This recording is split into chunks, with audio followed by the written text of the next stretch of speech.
John Constantine, a Hellblazer podcast.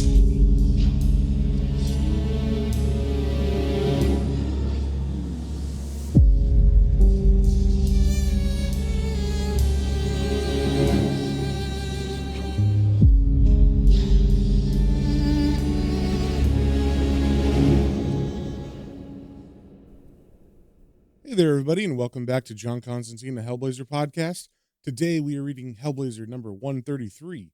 And just a little catch-up before we get into that, there's a mob family named the Coopers who have begun to start a war with all the other gangs so they can kind of take over. And the newly self-appointed leader of this gang is Ronnie Cooper, who is 21 years old technically, but he has the body of a 5-year-old because when he was 5, he died. And his father, Harry Cooper, had heard of a man named John Constantine who can bring people back to life or do magic or something. So he basically told John he would kill him if he didn't bring his son back to life. And of course, John doesn't know how to bring people back to life, but he does know how to call forth a demon and have it possess the boy's body. So he did that so that he wouldn't get killed by the Coopers.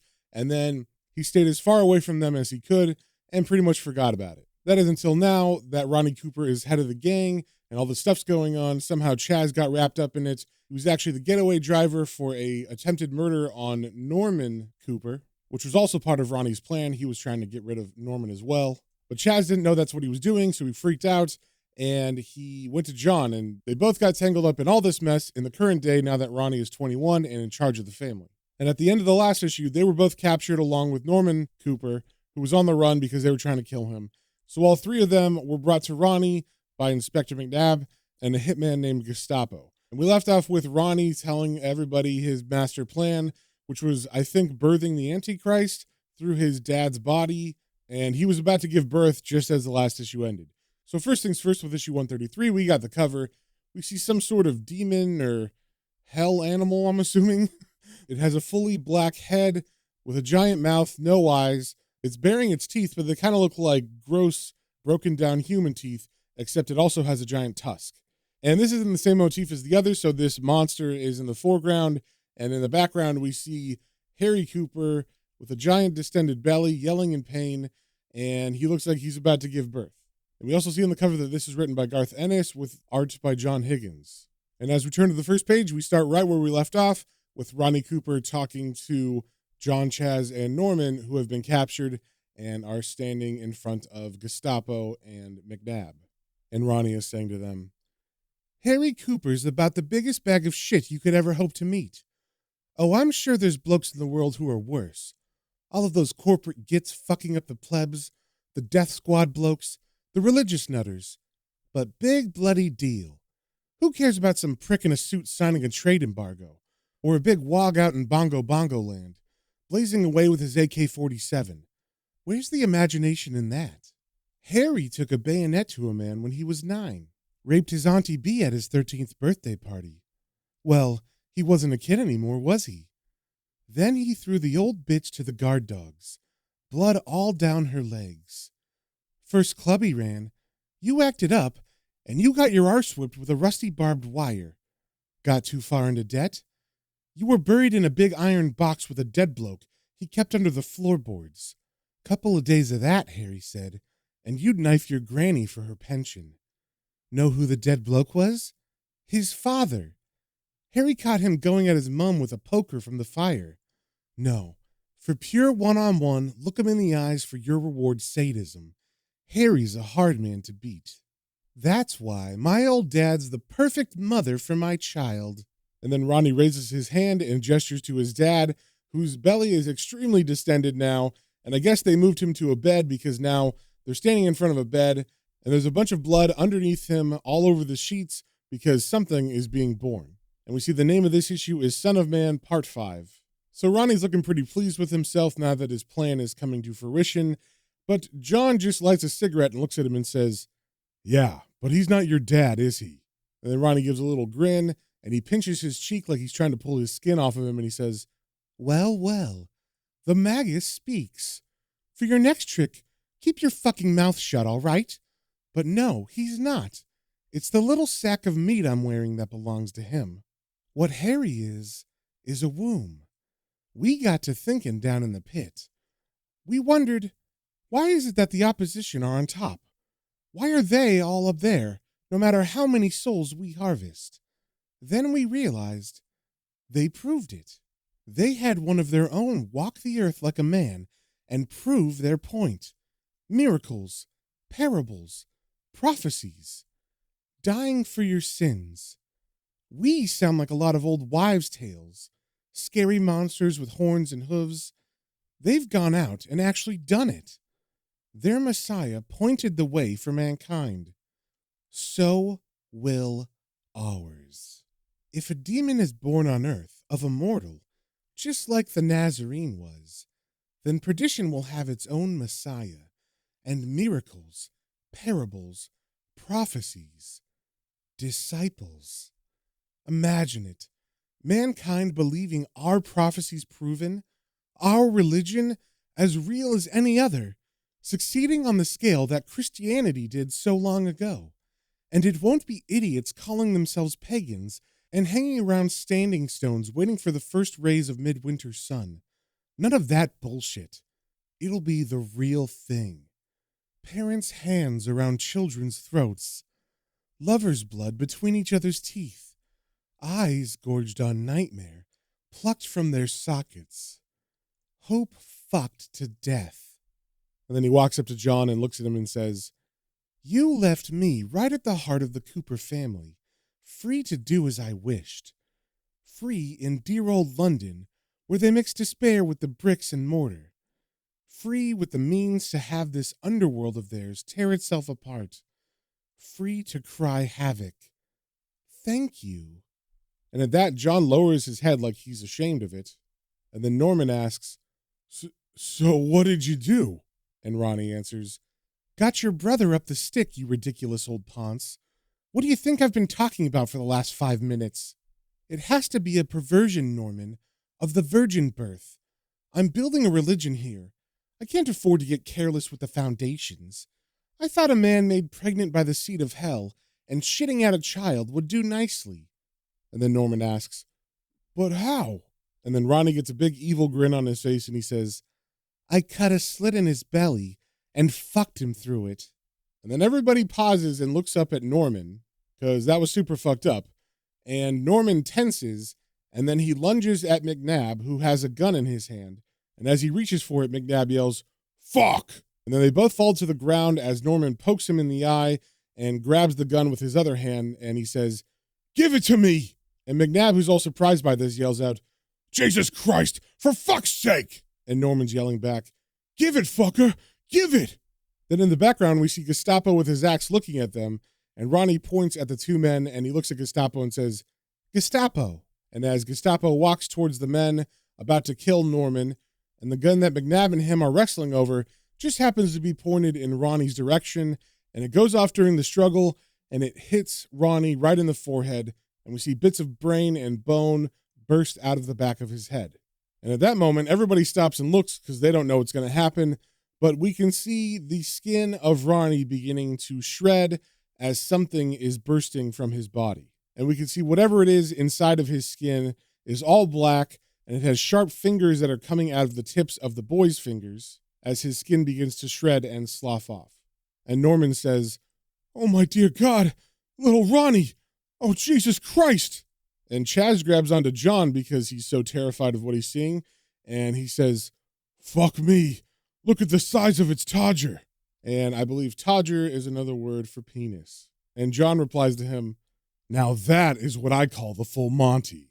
And as he says that, we turn the page and we see this giant demon's body standing full in front of them. He's maybe 10 feet tall. He's got little Ronnie's skin hanging off of one of his nails. And this is the being from the cover, so that was actually the demon. And like I said, he's got all black skin. He's got a humanoid shape, like torso, arms, legs, and whatnot. But of course, he's very muscular and hairy. And he also has no eyes and no nose, just a giant mouth with 2 large tusks and a venom-like tongue coming out of it. And they didn't draw it in all its glory, but also apparently he has a giant penis. And this demon looks over at Norman and says, "You." And at that, John flicks his cigarette and says, "We have to go now, Chaz." Then John, Chaz, and Norman begin to run down the hall to try to get out of here, but the demon is following behind them. And John reaches the door first at the end of the hall, and John lets Chaz through, but as Norman approaches, John begins to close the door, and Norman yells out, "Constantine, no, wait!" And John looks at him and says, "You must be fucking joking." And then he shuts the door on Norman, who's trapped now. And as Norman beats on it, he yells, "No, you unbelievable little shit! You open this!" But as he's saying that, he hears something behind him, and he looks to see Gestapo right behind him with the demon on his heels, and Norman very terrifiedly finishes his sentence saying, "Fucking door!" And at that instant, the demon catches Gestapo, and we don't really see any movement from the demon other than there was Gestapo there, and then all of a sudden there wasn't, and there was just blood and bits of him flying through the air, and now the demon was in the spot that Gestapo was. So I'm not sure if he's just moving super fast and eviscerates them, and we just don't see it, or if he actually makes them explode. But either way, they die horribly, and we see Norman is now just standing with his back to the door staring at the demon, who runs straight up to him and yells, "Sodomite, you know what we do to your kind in the pit, Norman. You know your punishment decreed by the loving God." And then the demon grabs Norman by the throat and picks him up, and Norman yells out, "What? Oh no! Oh my Jesus, no!" And then the demon throws him on the ground, face down, and we don't see anything but Norman's face, but we can assume that he is being raped by the demon with the giant penis. And he screams out in pain, and we get about 3 of those screams, and then all of a sudden his head explodes because the demon's penis is so big that I guess it pushes all of his innards up and out of the eyes and mouth of Norman. And now that Norman's dead, the demon turns to the last person in the room and says, "Inspector McNabb." And McNabb does not want that fate because he literally just watched Norman get raped to death.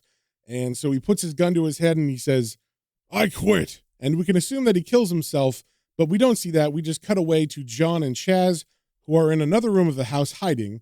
And this room is very weird. It is full of clown paraphernalia. I guess there's paintings and statues and little snow globes and stuff. And John is on the floor drawing a 6-sided star and some other symbols around it. And he's saying to Chaz, "You know, I bet a shrink would have a field day in here." And Chaz, who's just kind of freaking out, staring at John, says, "Eh?" And John goes on, "Freudian, isn't it? 5 white blokes, probably less by now, stuck in a big dark house full of passages and tunnels, being chased around by a giant monster with a 3-foot wanger. You've got fear of castration, fear of rape, unconscious fear of our own sexuality. The fucker's black, so there's probably some sort of prison anxiety there." And Chaz looks very confused by this, and he says, "John, what are you talking about?" And as John finishes his drawing, he stands up and says, "I said it was very Freudian, Chaz.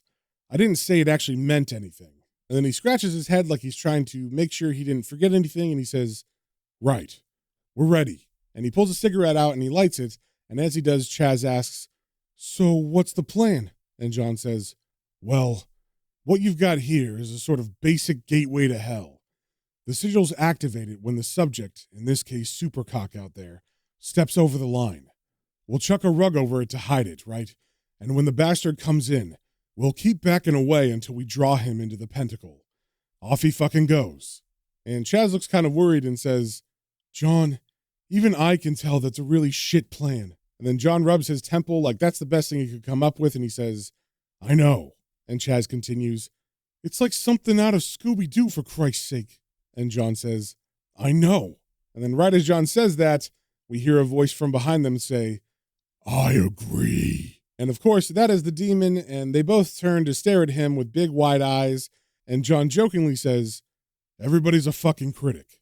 And as the demon walks further into the room, he says, "You belong here, don't you, Constantine? This is your world. Eyelids slit off and babies on hooks, guttings and rapings. I swear to fuck, yours is the kind of life serial killers wank off to. And you're such a fucking liar, too." And then the demon mocks John by doing a parody of John as if he was making an excuse for what he did. And he says, "Please, sir, it wasn't my fault. If I hadn't done what Harry Cooper said, the nasty man would have cut my head off. And then John looks down ashamed because he's acknowledging that the demon is right and they probably shouldn't have raised a demon and put it inside of a boy, even if his life was on the line. And the demon continues saying, shorthand for, because I didn't have the balls to stand up to some fuck-witted cockney psychopath. Dozens of people are dead, and the second coming's been hijacked by the boys in black. Not that I'm complaining, you understand.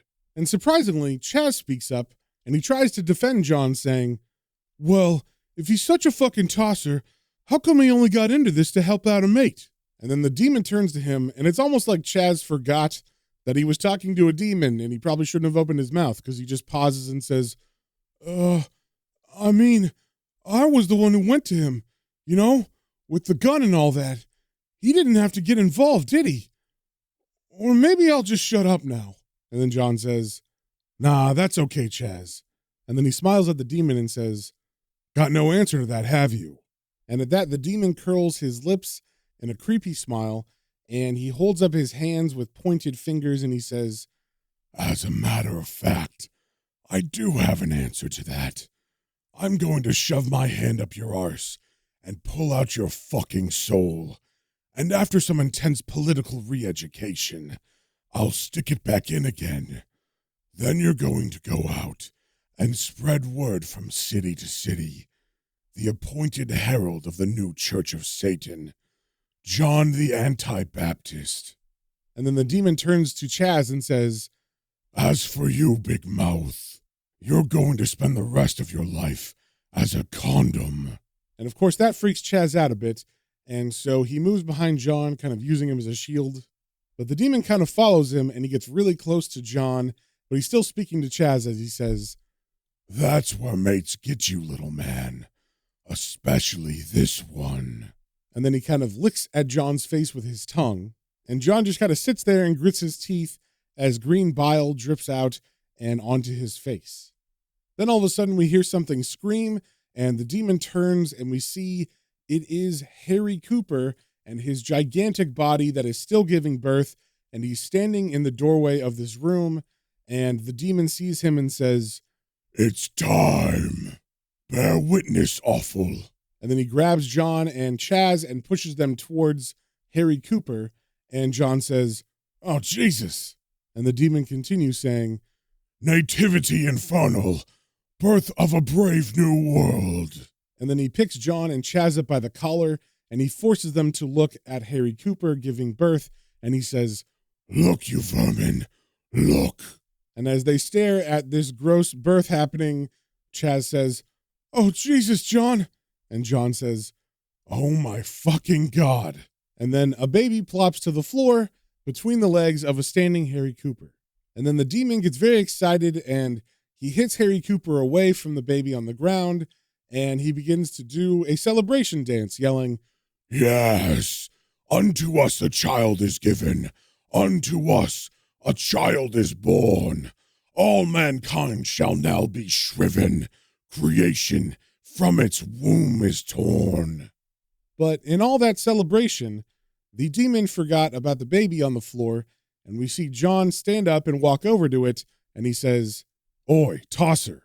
And then John raises his foot and places it on the baby's head, and he says, you back off to hell, or I'll squish the little bastard like it was dog shit. And the demon changes his tone very quickly as he says, you. And then John cuts him off saying, look me in the eyes. And then he gets very serious and he says, this is what it's like when they don't give you any choice, sunshine. When you know when they're not bluffing. When you've either got the balls to make a move, or you do what you've got to do to save you and yours. So in this one moment, do I look like I give a fuck about how powerful you are? You gonna try to bribe me? Threaten me?